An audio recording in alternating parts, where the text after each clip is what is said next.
At 7 minutes to 4 on the afternoon of the 9th of July, 1940, Lieutenant Commander Edmund Fremantle was studying a stain of smoke on the horizon of the Ionian Sea.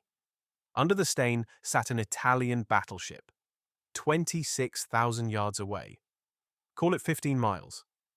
At 15 miles, the human eye does not see a battleship.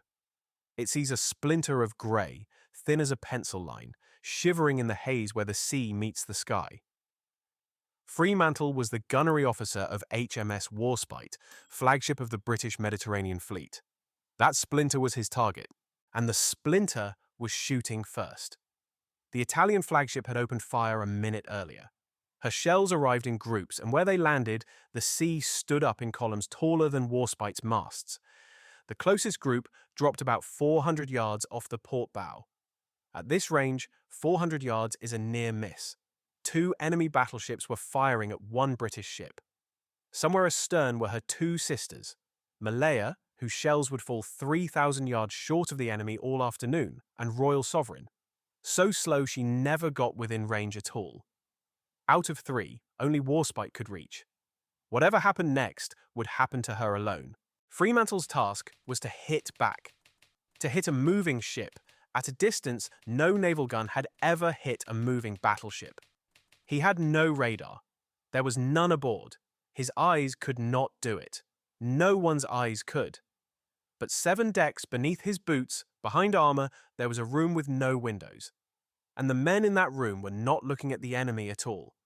They were looking at a pencil line on a strip of moving paper. At 3:53, Warspite's 15-inch guns fired together. Then nothing. At that distance, even a 15-inch shell takes its time. What began with that salvo has never been done again. In every year of naval gunnery since, through radar, through computers, through everything that followed, no battleship ever hit another battleship underway from so far. The record was set that afternoon. It still stands. Now the part that refuses to make sense. The ship that set it was 28 years old, launched before the First World War, and her own navy had spent the 1930s debating whether she was worth keeping at all. The finest shot of the gunnery age came from a ship the age had already written off, aimed by a machine built of gears, glass, and paper. The officer who commanded her that day summed up the shot in one word, and the word was lucky. Before the end, you will hear exactly what he wrote, and you can judge him. There is also one rival to the record, a single month older, and we will deal with it honestly. The last time an enemy battle fleet held Warspite under its guns, she was steaming in circles. Jutland, the 31st of May, 1916. Warspite was barely a year in commission, and in the middle of the largest fleet action ever fought her helm jammed with the rudder hard over. She carved 2 great circles in the open water, 30,000 tons of ship, turning helplessly in front of the German line, and the German gunners took the gift. 15 heavy shells hit her, heavy. 14 of her men were killed and 16 wounded, and she crawled home under her own power with the fleet's respect and a ruined afternoon of her captain's nerves behind her. One of her wounded was a warrant officer named Walter Yeo. The blast that caught him took his eyelids, upper and lower. A year later, a surgeon named Harold Gillies rebuilt his face using a flap of Yeo's own skin, a technique so new it barely had a name. And Yeo entered medical history as one of the first men in the world to be remade by plastic surgery. That is what 15 hits mean when you count them in men instead of tonnage. The dockyards freed the rudder and patched the hull, but the steering never entirely healed. For the rest of her career, assessors kept writing the same quiet phrase about her machinery and her steering. A legacy of Jutland. Keep the rudder in mind. It has one more appointment, 31 years ahead on a beach in Cornwall. Then the war ended and time went to work. Fleets shrank under treaty. New ships promised speed the old ones could not dream of. By the early 30s, Warspite was 20 years old, and the conversation around ships of her generation was conducted in a vocabulary of museum pieces and scrap value. It is worth being precise here, because most retellings are not. The famous line that she was fit only to be melted down for razor blades appears in no document anyone can produce. What is documented is the choice the Admiralty actually faced. Scrap the old battleship or rebuild her. They chose to rebuild. And the scale of what they spent startles even now. Portsmouth Dockyard, March 1934 to March 1937. 3 years in the hands of the yard and a bill of £2,363,000. Building the entire ship in 1912 had cost £2,524,000. For roughly the price of Warspite, Britain bought Warspite again.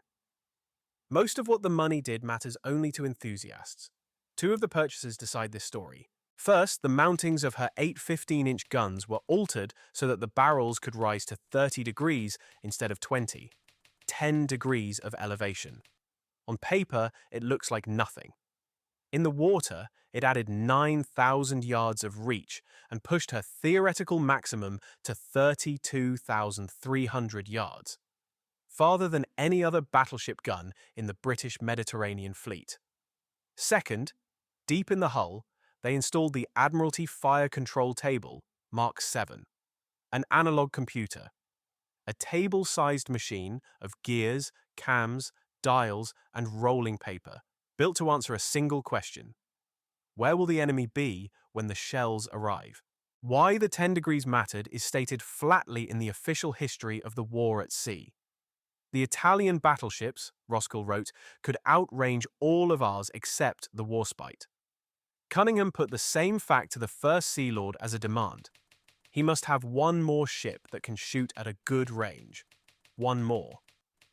In the summer of 1940, across the entire eastern Mediterranean, the ability to answer the Italian fleet at long range lived in exactly one hull. And it was the hull designed in 1912. Honesty requires one more line. The rebuild did not make her young. Her machinery stayed temperamental, and her steering kept its Jutland scar. The money had bought reach and brains, not youth. And in July 1940, reach and brains were precisely what the Mediterranean was about to demand. Start with the problem, because the problem is monstrous. 2 ships, each moving at better than 20 knots on courses that bend. The target is 13 nautical miles away. A shell fired now will spend so long in the air that the target will no longer be where it was. The gun must be pointed not at where the enemy is, but at where the enemy will be.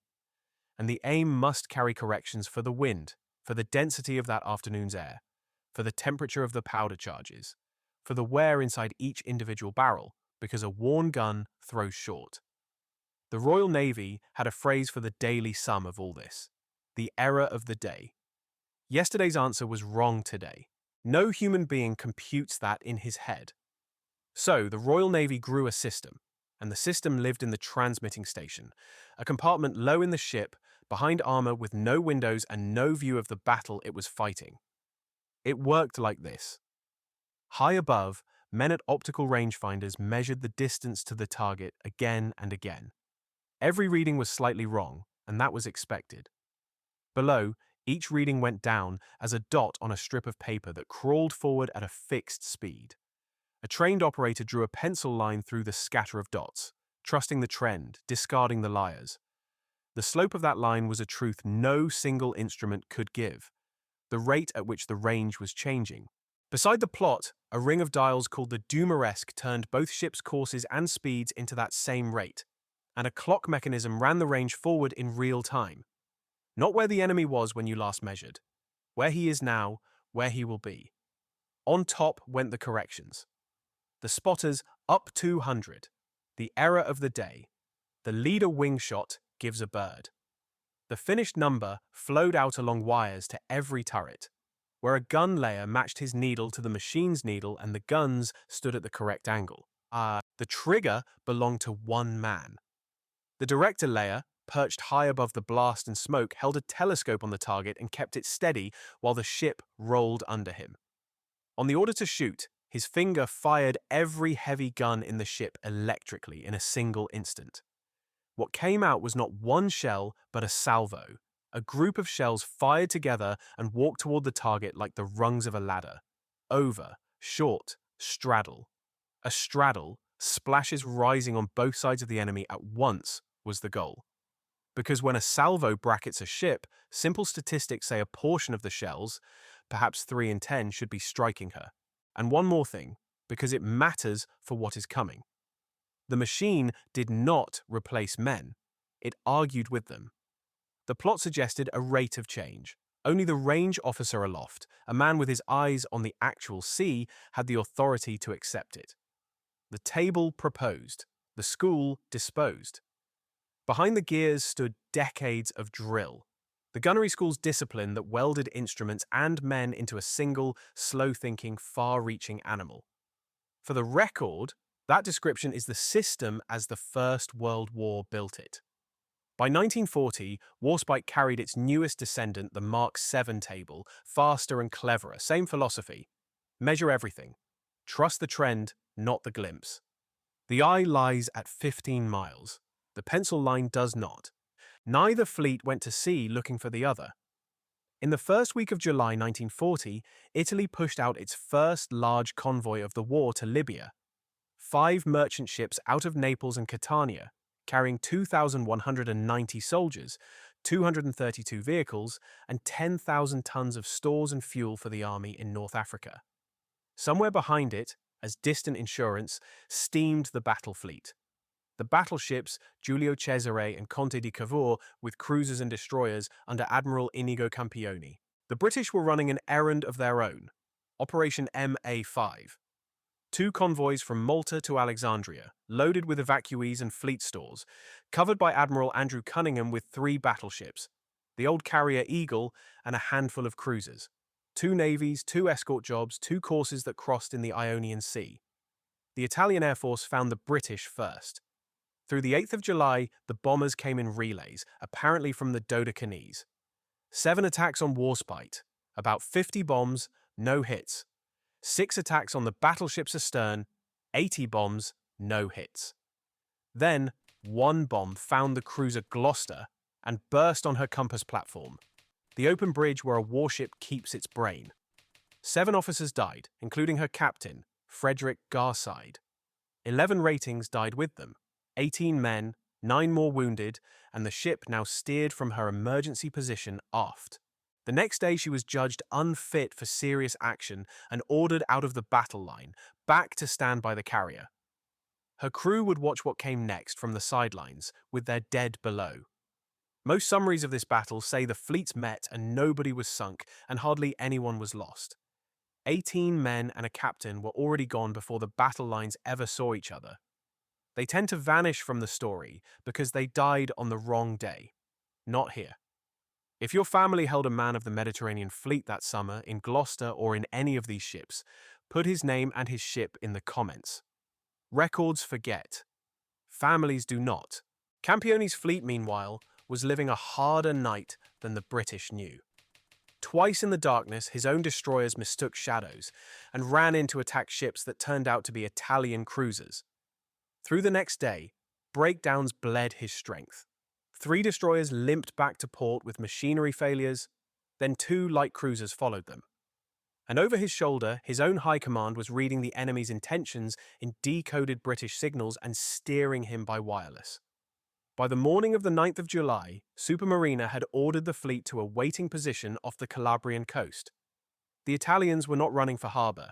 They were standing on ground of their own choosing, with an air force overhead and, laid to the south, a line of submarines waiting like a snare for any fleet that chased too far. The British picture of all this was built from scraps. Flying boats out of Malta, swordfish crews off Eagle, citing reports that contradicted each other by 50 miles.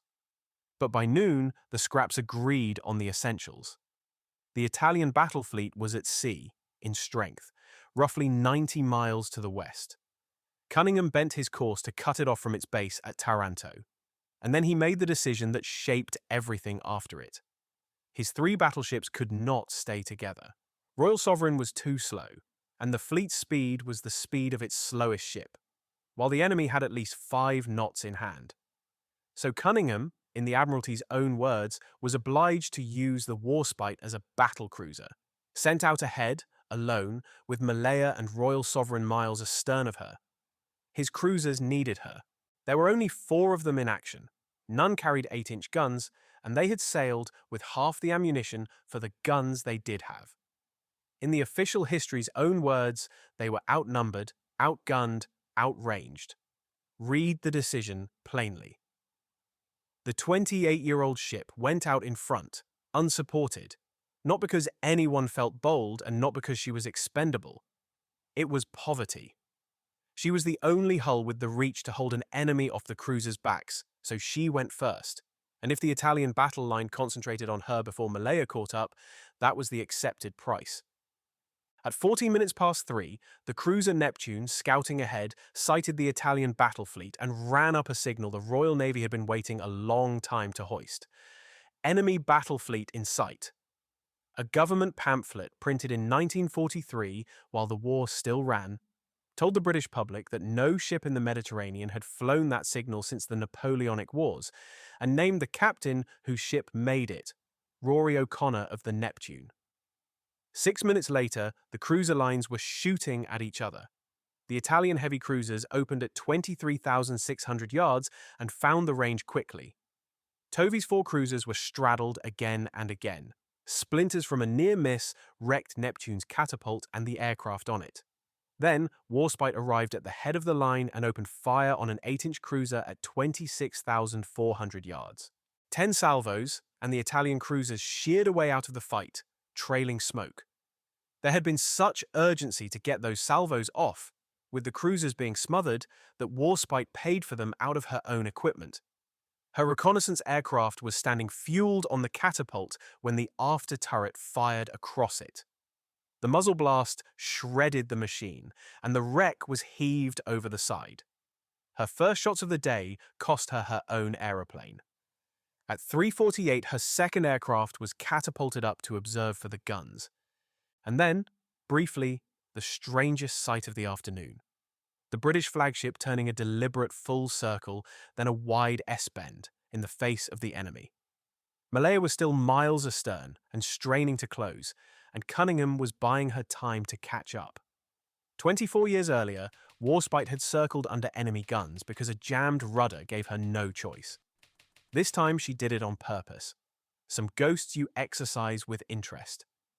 At 3:51, the cruisers came round to close the enemy again. Ahead, across the western horizon, 6 Italian cruisers screened the 2 battleships of the Cavour class. The waiting was over.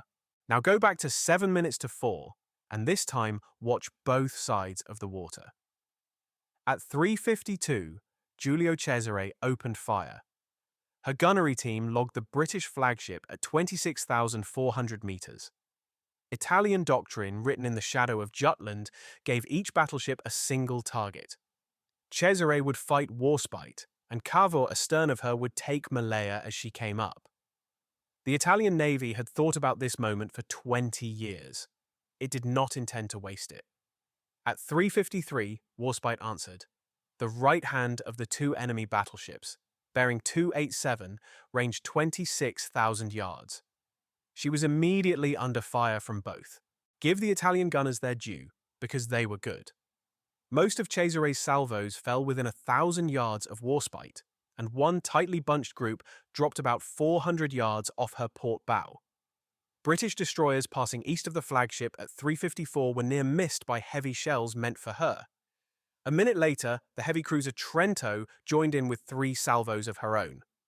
Malaya opened fire too, and every one of her salvos fell 3,000 yards short, though from the Italian side, her splashes read as one more battleship shooting, which is its own kind of pressure. The flaw in the Italian fire was the one their own navy had cursed for years.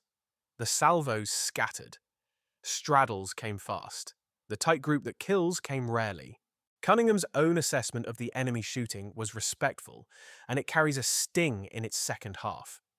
The enemy's gunnery seemed good at first, he wrote, and he straddled quickly, but accuracy soon fell off as his ships came under our fire. Notice the second half. Accuracy fell off as his ships came under our fire. The latter was not only walking toward the Italian line, it was degrading it as it came. On the Italian ships, the men at the rangefinders were now watching something they would put into their reports in the dry language of professionals. The British salvos were tightly grouped, and they were correcting, salvo after salvo, each group walking closer than the last. That is what the windowless room looks like from the receiving end. A ladder of white water, climbing toward your hull rung by rung, built by men who cannot see you, and nothing to be done about it but shoot back and steer. In Warspite's transmitting station, the drill ran at full depth. Ranges came down from aloft, dots went onto the crawling paper. The pencil followed the trend, the clock ran the range forward. The corrections for that particular afternoon's air and powder went on top, and the pointers turned in the turrets. Nobody in that room laid eyes on the enemy. That was the entire point of the room. Salvo after salvo. 7 minutes of it. At 4 o'clock exactly, Warspite's spotters called a straddle. And then, through their glasses, something better. A hit, a flash, and smoke at the base of the enemy's foremost funnel. It went into the log exactly that way. One hit observed at the base of the foremost funnel. Through the British glasses, that was the entire event. A flash at the base of a funnel, 15 miles away. And then the enemy battle line began to alter course away, and smoke poured from her destroyers until it swallowed the horizon. Something had happened aboard that battleship. From the British side of the water, nothing more could honestly be said. What the shell had actually done inside her, the men who fired it would not learn for years. There is one document that knows, and before the end it will take us inside that ship. But stay on the British bridge a little longer because the afternoon was not finished with anyone. At 4:05, the Italian fleet turned away to the west. The destroyers ran into attack, and torpedo tracks began crossing the water toward the British ships. 2 of them passed close under the stern of the destroyer Nubian. The cruiser lines went on trading fire through the gaps in the smoke, and it was the 6-inch guns that drew the next blood. 3 shells found the heavy cruiser Bolzano, and one of them jammed her rudder. For a few minutes, an Italian cruiser did in earnest what Warspite had just done as theatre, turning one complete involuntary circle in the middle of a fleet action, before her steering came back and she ran on. Astern of the wounded Flagship, Cavour closed up on her sister, and the 2 battleships drew off westward together. Warspite herself got one more word in. At 4:09, she opened fire on a cruiser that had drawn ahead of the retreating battle line, 6 salvos at 24,600 yards, and checked fire when that ship too turned away into the smoke. And here the British got a gift that navies dream about. All afternoon, the Italian signals had been going out in plain language, uncoded, and the British wireless officers had been taking them down as fast as they were sent. Now those intercepts read like the enemy's mind. Constrain to retire, make smoke, attack with torpedoes. And then one more, the signal that mattered most. A warning to the Italian fleet that it was approaching the submarine line. There was the snare, confirmed out of the enemy's own mouth. His dispatch would later note, with an admiral's dryness, the value and in some cases the amusement derived from the intercepted signals. Cunningham wrote that plunging straight into the smoke would have been playing the enemy's own game. He took the fleet round the smoke to windward instead. It was the right call twice over, and only half of it was knowable at the time. The post-war record showed the British course had passed roughly 60 miles clear of the nearest waiting submarine. The margin of the day was enormous and invisible. By 4:52, the horizon was empty. The Italian fleet was gone at high speed for the Straits of Messina, and it took its secrets with it. One 15-inch shell, one hit out of 17 salvos, had turned around a fleet of 2 battleships, 16 cruisers, and some 25 destroyers. Warspite ceased fire at 4:04 after 17 salvos. 11 minutes. That was the entire gunnery duel of the largest fleet concentration the Mediterranean War would see. The Italian Air Force spent the rest of the afternoon delivering its reply. Between 20 to 5 and about 7 in the evening, the bombers came in 9 separate heavy attacks, about 100 aircraft by the British count. The Italian official history counts 126 and itemizes the load. 8 bombs of 500 kilograms, 236 of 250, 270 of 100. More than 500 bombs. Warspite alone was attacked at 4:41, 5:15, 5:35, 6:23, and 7:11. Hits on the British fleet. None. A portion of the bombs came down instead on the Italian fleet, which was at that moment running for home underneath them, and kept coming down even as the ships entered the Straits of Messina. The Italian account records, with some restraint, that this was fortunately without outcome. British listeners, still enjoying the enemy's plain language wireless, intercepted the fury from the Italian flagship. Cunningham's own verdict on high-level bombing went into his report in 6 words that British sailors would repeat for years, more alarming than dangerous. He pressed the chase to within 25 miles of the Calabrian coast, and gave it up with open reluctance only when the destroyers ran near dry. Stuart reached Malta with 15 tons of fuel left in her bunkers. One more ship died that week, and Eagle killed her. The old carrier's 17 swordfish had missed the battleships all day. Their crews, Cunningham noted in their defense, had barely practiced against ships moving at speed, having just come off trade route work in the Indian Ocean. But the next evening, they caught the destroyer Leone Pancaldo in harbour at Augusta and torpedoed her at her moorings. 16 of her men died. Cunningham put the old carrier's week on record as a remarkable one. The bombers followed the fleet home for 3 more days. On the 12th of July alone, 17 attacks and some 300 bombs around Warspite and her escort for not a single hit. The pamphlet of 1943 totted up the whole return passage at 400 bombs. The fleet came into Alexandria whole, and behind it came the point of the entire exercise, the part the retellings always drop. Both convoys, the evacuees and the stores, arrived safely. The errand was completed. The battle had been the interruption. Pause. That evening, both countries won the battle. Rome's communiques credited the Air Force with a slaughter. Count Ciano confided to his diary that the real naval war seemed to be between the Italian Air Force and the Italian Navy. And Mussolini at least believed a good part of Britain's Mediterranean strength was already on the bottom. London printed the shot. 15 miles, 1 hit, an enemy fleet turned around. The 1943 pamphlet gave the public the range as 13 miles and reached for the word uncanny. And one Italian counterclaim has never quite died. Observers on at least 2 Italian ships swore they saw a hit on Warspite at 3:59, a plume of blue smoke rising from the British flagship, and some of Italy's best-known war correspondents were aboard that day and backed the sighting in print. The British record answers flatly. No British ship was touched by a shell that day. Italian historians have pressed the question for decades. The record has not moved. We give you both the claim and the record, and we stay with the record. Now, open the document the British side never saw. The commanding officer of Giulio Cesare wrote a damage report, and the Italian official history later printed his words. Between them, they answer everything the smoke hid that afternoon, beginning with the detail the British got wrong. The British log reads, 1 hit observed at the base of the foremost funnel.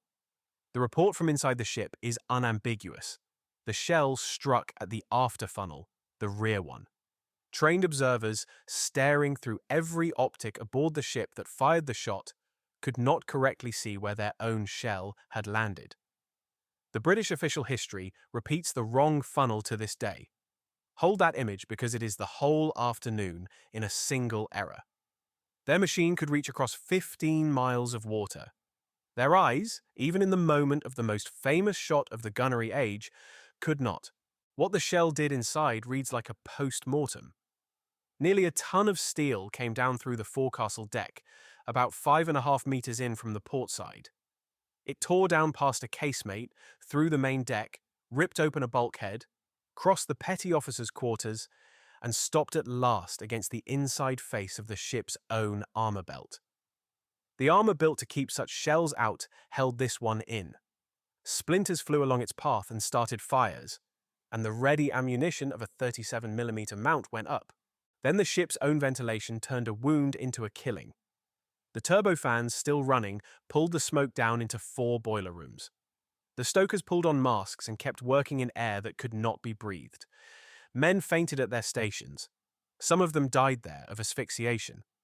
Not fire, not splinters, smoke drawn into their lungs by their own ship's fans. Electrical power failed through the ship for half a minute. Her speed slid from 25 knots to 18. When exactly did the shell arrive? Admiral Campioni, standing on Cesare's bridge, recorded 3:57. The ship's captain, standing on the same bridge, recorded 3:59. Two officers, one bridge, 2 minutes apart, about the loudest single moment of their war so far.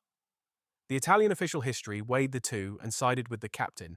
Remember that gap whenever any documentary, this one included, gives you a time to the minute. And the dead have a number, though you will rarely see it printed right. The Admiralty's narrative of the action records the figures the Italian side itself admitted: 29 killed and 69 wounded. On that one line, a famous legend dies. You will read that the shell killed more than 100 men. Add 29 and 69, 98. Round it up, and there is your 100 dead. A casualty list, retold as a body count. Some Italian tallies give 24 killed. Men dying of wounds and different counting dates explain the gap. Somewhere between 24 and 29 men died in Cesare, and every larger number is arithmetic on top of grief. Now watch Campioni's turn away from his own bridge. His flagship was on fire amidships and had, for the moment, lost a quarter of her speed. Cavour stood suddenly alone against what would shortly be 3 battleships. His report does not read like panic. It reads like arithmetic. He turned the fleet west, threw the destroyers and their smoke across the gap, and saved it. And he was right about his ship, because Cesare's wound was already closing while she ran. By 4:45, her engineers, working in those same poisoned boiler rooms, had 6 boilers back online, and she was making 23 knots. She reached La Spezia in mid-July and was repaired in under 30 days. She stood at Taranto on the night of the November raid. She fought at Cape Spartivento at the end of November. She was at sea against the British again at First Sirte in December 1941.